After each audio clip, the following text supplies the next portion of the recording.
SS Rajamouli. ఈ పేరుకి introduction అవసరం లేదు. ఈ పేరు తెలియని వాళ్ళు ఉండరంటే అతిశయోక్తి కాదు. బాహుబలితో మన తెలుగు సినిమాని ప్రపంచ స్థాయిలో నిలబెట్టి మన సత్తా చాటాడు. వరల్డ్ వైడ్ గా మంచి గుర్తింపు వచ్చేలా చేశాడు. తర్వాత త్రిబుల్ తో ఆస్కార్ వరకు తీసుకెళ్లాడు.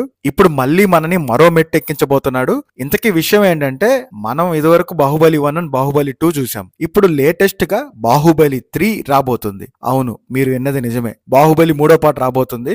ఈ థర్డ్ పార్ట్ పేరు బాహుబలి క్రౌన్ ఆఫ్ బ్లడ్ అనే ట్యాగ్ లైన్ తో వస్తుంది. ఇక మనకి మామూలుగా పండగ కాదు, మరోసారి మన సత్తా చూపించే టైం వచ్చేసింది. కానీ ఇక్కడే ఒక చిన్న లాక్ ఉంది. ఇది ఒక యానిమేటెడ్ సిరీస్, అంటే ఒకప్పుడు మనం చూసిన హనుమాన్ సినిమా లాగా. ఈ విషయాన్ని స్వయంగా రాజమౌళే తన ఇన్స్టాగ్రామ్ లో పోస్ట్ చేస్తూ, మాహిష్మతి ప్రజలు అతని పేరును జపించినప్పుడు విశ్వంలో ఏ శక్తి అతన్ని తిరిగి రాకుండా ఆపదు. త్వరలో ట్రైలర్ తో రాబోతున్నామని చెప్పారు. ఈ సడన్ సర్ప్రైజ్ తో యావత్ ప్రపంచం మరోసారి బాహుబలి గురించి మాట్లాడుకుంటున్నారు. నేనైతే ట్రైలర్ కోసం మామూలుగా వెయిట్ చేయట్లేదు. మరి మీ సంగతి ఏంటో కామెంట్స్ లో చెప్పండి.